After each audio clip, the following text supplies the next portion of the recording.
لله رب العالمين والصلاة والسلام على أشرف الأنبياء والمرسلين وعلى آله وصحبه أجمعين أما بعد. أعوذ بالله من الشيطان الرجيم. بسم الله الرحمن الرحيم. رب اشرح لي صدري ويسر لي أمري واحلل عقدة من لساني يفقهوا قولي. Assalamu alaikum wa rahmatullahi wa barakatuh, brothers and sisters. Today, Insha'Allah, we'll go over one example from the 23rd juz of the Quran. This is Surah Al-Zumar, chapter number 39, verse number 5. Allah subhanahu wa ta'ala says, أعوذ بالله من الشيطان الرجيم خلق السماوات والأرض بالحق يكور الليل على النهار ويكور الليل على النهار ويكور النهار على الليل وسخر الشمس والقمر كل يجري لأجل مسمى ألا هو العزيز الغفار. So Allah subhanahu wa ta'ala is saying, He created the heavens and the earth in truth. خلق السماوات والأرض بالحق يكور الليل على النهار, and the night wraps over the day. ويكور النهار على الليل, and the day wraps over the night. وسخر الشمس والقمر, and He subjected the sun and the moon. كل يجري لأجل مسمى, each running its course for a specified term. ألا هو العزيز الغفار, unquestionably He is exalted in might, the perpetual forgiver. So there's a couple of principles that we can learn from this verse. So the first being the actual shape of the earth itself. Okay, so for a long time it was thought that the earth was actually flat in shape. But today, after scientific discovery, we know for a fact that the earth is actually spherical in nature. So how does Allah subhanahu wa ta'ala describe this in this verse? Well, He says, يُكَوِّرُ اللَّيْلَ عَلَى النَّهَارِ وَيُكَوِّرُ النَّهَارُ عَلى اللَّيْلِ. So He's describing this process of how night and day form, okay?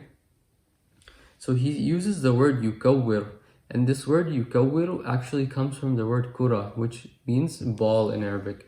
So He's describing this process of how the night wraps into the day, and the day wraps into the night. And if you take it in the context with the word that was being used, coming from the word kura, you can actually get a pretty good sense of the process that's being described here, and it has a lot of beautiful imagery in here. So you can actually see that, just by the word choice, Allah subhanahu wa ta'ala is describing the earth as a sphere. So you can get that sense that the earth is a sphere just from this verse and the word choice that was used. But to also support this fact, we can actually look at another verse from Surah Al-Rahman. This is chapter number 55, verse number 33. Allah subhanahu wa ta'ala says, يا معشر الجن والإنس إن استطعتم أن تنفذوا من أقطار السماوات والأرض فانفذوا لا تنفذون إلا بسلطان.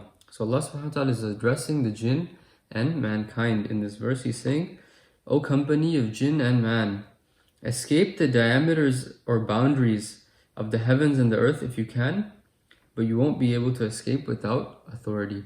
So this word aqtar is actually very interesting. A lot of common translations will describe it as a type of boundary, but this word qutr actually is referring to diameter in Arabic, right? So if you have aqtar, that is the plural of diameter. And as we know, diameter is something that we use to measure the objects that are circular in nature, right? Diameter, radius, these are terms that we use to measure circles and spheres. So if Allah subhanahu wa ta'ala used the word aqtar when He's describing the heavens and the earth, this actually highlights the fact that the earth is actually spherical in nature. So that principle, we can confirm that, from these two verses in the Quran, and that's something that we know to be scientific fact today.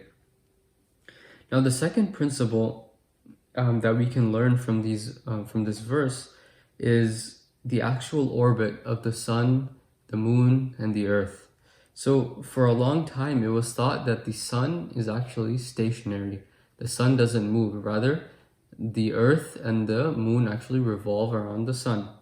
But what we know today as scientific fact is that the earth and the moon, and also the sun, all three of them are in their respective orbits. And what does Allah subhanahu wa ta'ala say in this verse? He says, وَسَخَّرَ الشَّمْسَ وَالْقَمَرَ. He subjected the sun and the moon, كُلٌّ يَجْرِي لِأَجْلٍ مُسَمَّى, each running its course for a specified term. So this word choice, كُلٌّ يَجْرِي لِأَجْلٍ مُسَمَّى, is actually very interesting because in the Arabic language, you have three different ways you can describe objects. So you have the singular form, which is describing one object. You have the binary form, which is describing two objects. And then you have the plural form, which is describing three or more objects. So the word that Allah subhanahu wa ta'ala used was kullu. So kullu refers to plural. It refers to everything, meaning three or more objects. So in this verse, the fact that kullun yajri li ajlin musamma was used, the plural form, it means that Allah subhanahu wa ta'ala is referring to three or more objects.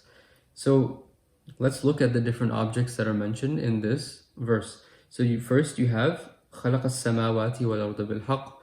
So Allah subhanahu wa ta'ala is describing the earth, وَالْأَرْض. And then He is describing وَسَخَّرَ الشَّمْسَ وَالْقَمَرَ. He's mentioning the sun and then He's mentioning the moon. And the fact that He said كُلٌّ يَجْرِي لِأَجْلٍ مُسَمَّى means that all three of these objects are being referred to. So the sun, the earth, and also the moon are in their respective orbits. And subhanAllah, this highlights the fact that what we know from scientific discovery today, that indeed all three of these objects are in their respective orbits, and the sun is not stationary as it was once thought to be.